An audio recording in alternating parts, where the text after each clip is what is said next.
पुलू रे जो को जोहार और तेज मिट्टी कथा लैबन कना ओल दो बत्ती कना जति मरसालाय हड़मोर नंग मैले मजा पुरछे मेने चेद ओल दो बत्ती कना जति मरसालाय हड़मोर नंग मैले मजा पुरछे ओना माने दो बुझे पे माने हड़मोर नंग मैले माने दो ना माने आप जहाँ तक गे खराब उहर खराब भावना दुख माने जहाँ तक बन तहना ओना को अब हड़मो को ओडक गिडिया बांगा ओना मेनतेन पे बुझे बाखान दो हड़मो रनांग मैला ओल माले ओलोग कान गया हड़मो रनांग मैला मा बाय चाबा कना उनका तो बांगा बया नोआ दो ओलते पड़ा एनखान दो ओना जहाँ तक गे ब्रेन रे बड़िज उहर को तहना ओना बड़िज उहर को ओडक गिडी का ताबन माने नापाय डहारते और इदी बुनाय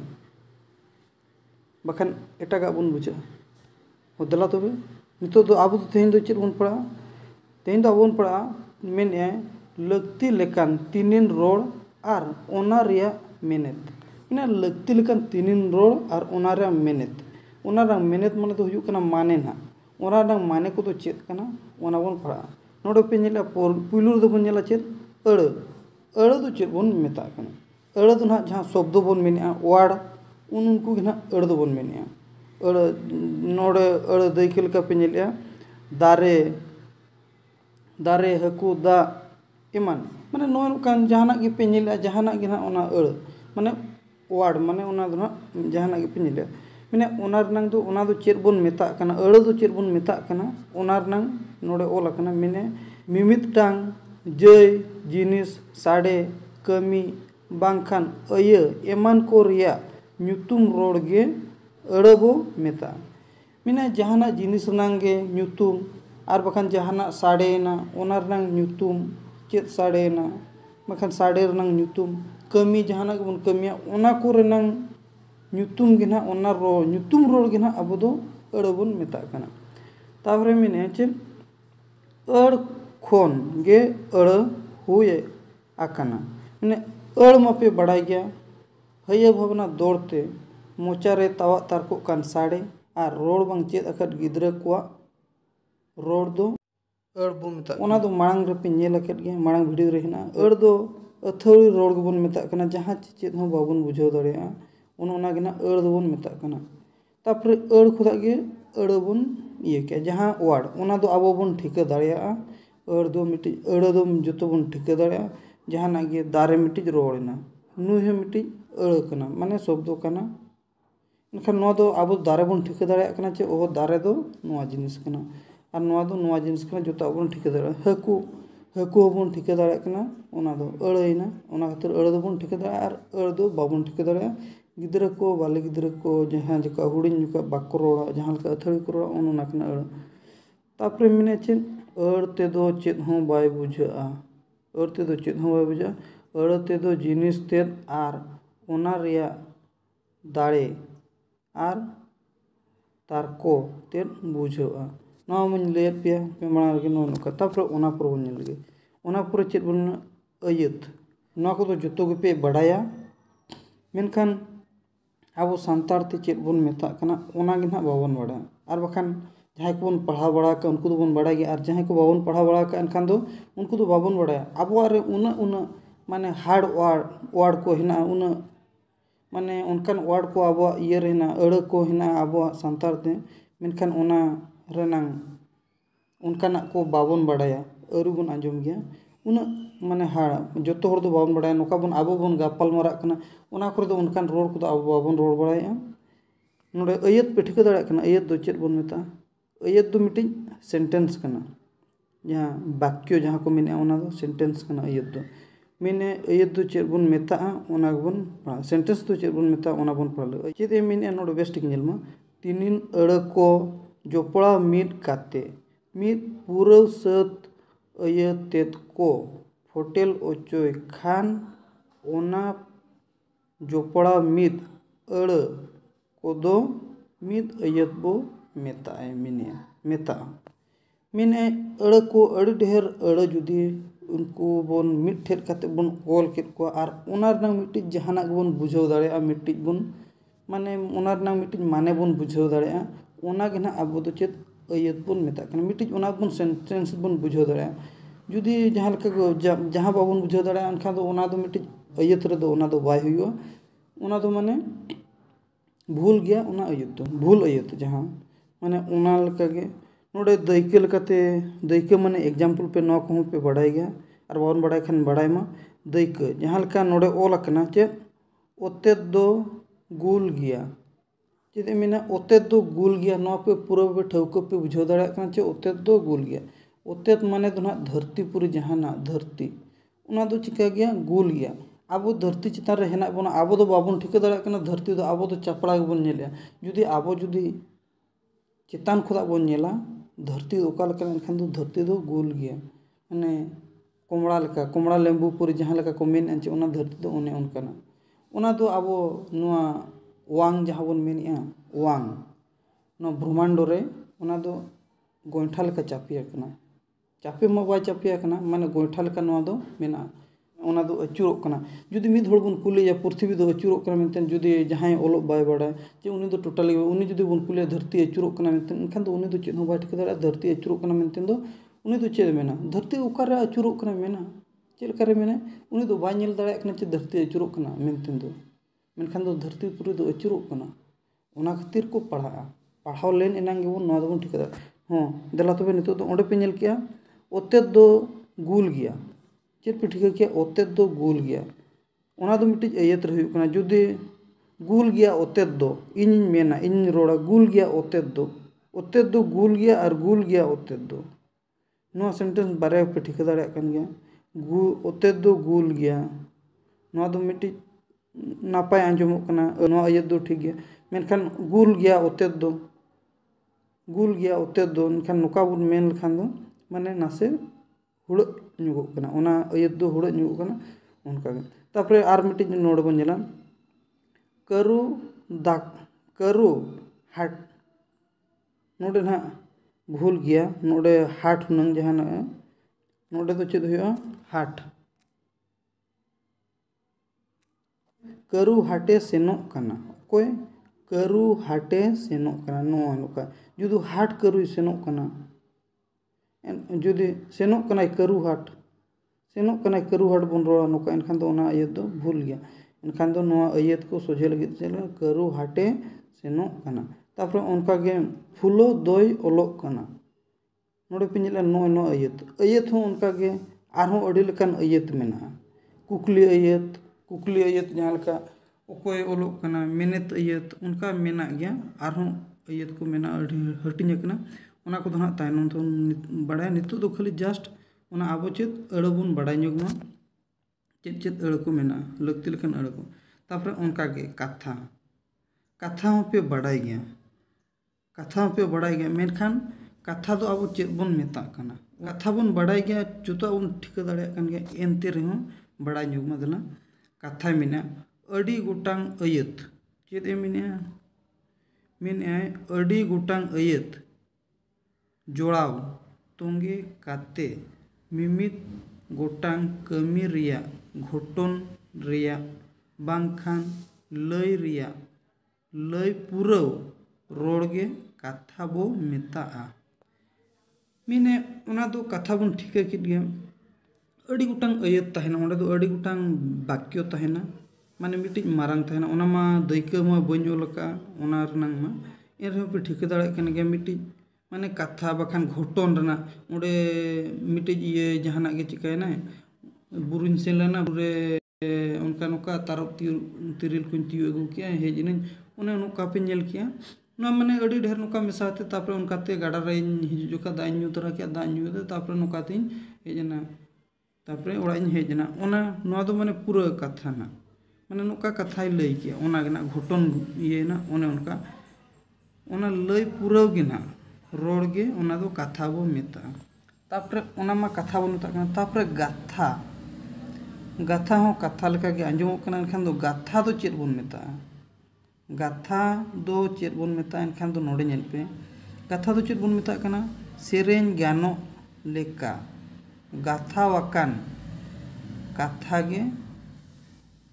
गाथा बो मेता मिन ए नोआ दो चेलेका चेदे मिनिया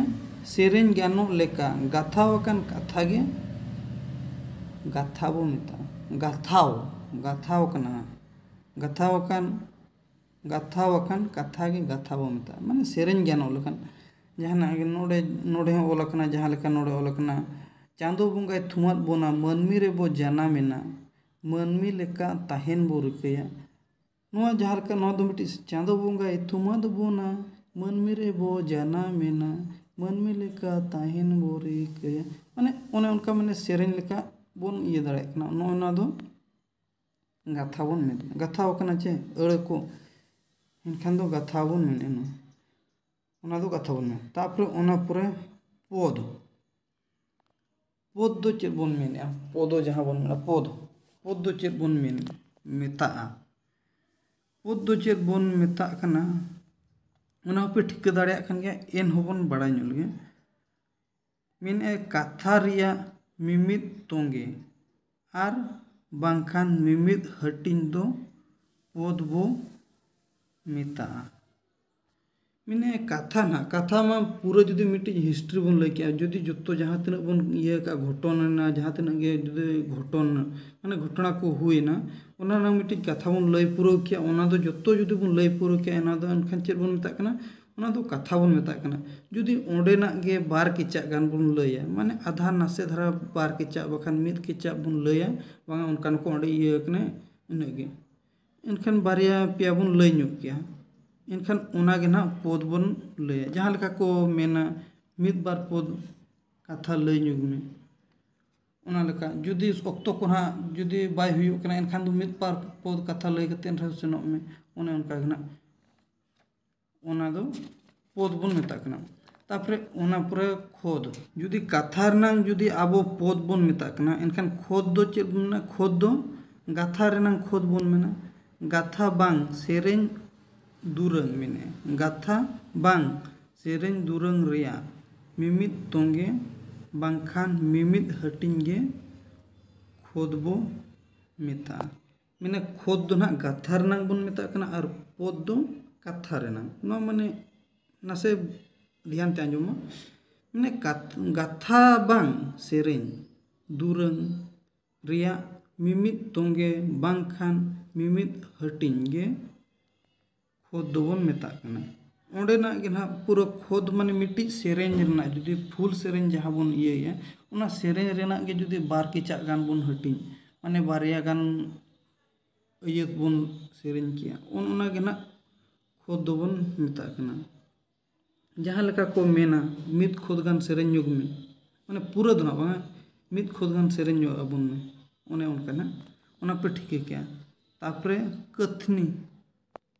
कथनी तापरे चेद बन मेता नोआ पे ठिका दाड़े कन गया कथनी दो चेद बन मेना कथनी दो कथा को दागे हेज कना कथा को रिया मेन एचे कथा को रिया सामटाव तेद गे कथनी बन मेता सामटाव सामटाव माने हानते नाते जुदी कथा को हानते नाते मेना कथा माने हाड़े चितान रे ओलकना मीटिंग लातार से रे ओलकना ओना कथा को जुदी बन साजाव किया माने सामटाव कते बन मिद इयते बन ओल किया ओनागे कथनी बन मेता हानते नाते ओलकना ओनागे जुदी पूरा सीरियल ते बन साजाव किया एनखान दो ओना दो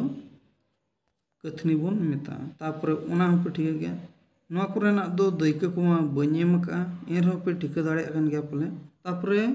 गथनी गथनी हो पे ठिका दाड़े कन गया धरा जो मिद होड़ हकु बंसी से नकने एनखान हकु बंसी जुका हकु बन बंसी के दुखा उनको दो बन गथनी को कथनी दो उनको दो बन चिका को गथनी को बन मीटिंग जहाना रगे सागा करे और बखान जहाना गे उनका सुतम करे जहाना रगे उनको दो मीटिंग रे बन गथनी को उना गथनी जहां लेका उनका गे ओलो पढ़ाव नोडे हो गथनी दो गाथा खुदा हेज कना गथनी गाथा मेनिया गाथा को रिया सामटाव तेद गे गथनी बो मेता गाथा को रिया मेने गाथा को रिया सामटाव तेद गे गथनी बोन मेता उना लेका गे सेरेंज करे जहां लेका जुदी हानते नाथे अड़ को तहन माने अयत को हानते नाते को उना को बोन सामटावा माने मिद चेरहा बोन अगुया मिट्टी माने बेस ओकाल कते आंजोमा ओना बोन साजावा ओना गे ना सामटाव तेद गे ना ओना गे गथनी बोन मेता कना ना पे ठिका केट गया ठिके मा बोन और जुदी ना एटकेटोणे बोन बुझो एनखान मा कमेंट मा आर बाखान जुदी सुर सुपुर करे जहां को उनकान अकिल ज्ञान होड़ को मेना को आर बाखान लसर हताम होड़ को ताहेना एनखान उनको बन कुली दाड़े आकोआ चेदा चे नोआ दो बड़ाय दो जहां ठेन खदा बन बड़ाय दाड़े तापर ओना पर बन नेल लगे जाय जाय दो चेद बन मेता कना मेने कथा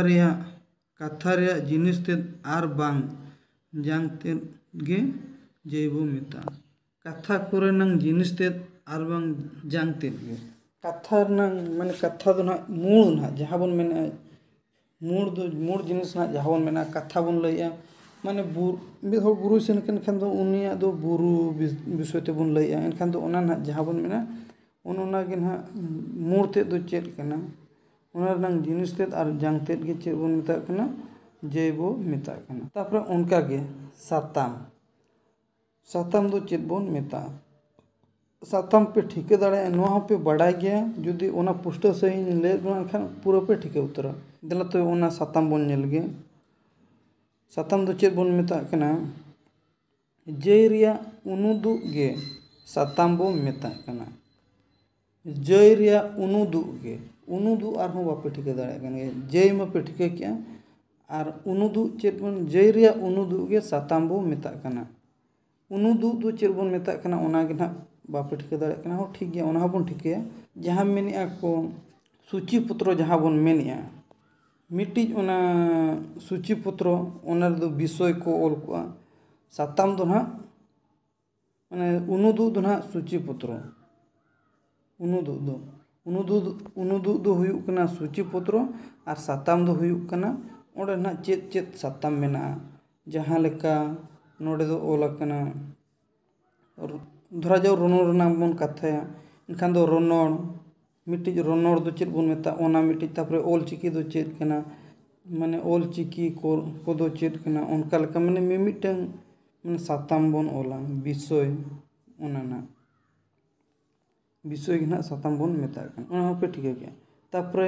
सैयद दो चेद बन मेता कना ओना बन गे अयत को साजाव मेने अयत को साजाव गान आर जोड़ाव गान ओचोय रिया दाड़े आर तर दो सैयद बो मेता जुदी अयत को जोड़ाव गान है अयत को जोड़ाव गान आर साजाव गान ओचोय रिया जहां मेना आर बखान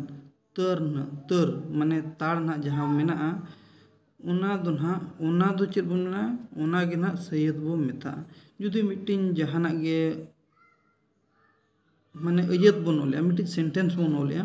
उन जुका बेभूल माने भूल बन ओलिया हानते नाते बन ओलिया ओना कोगे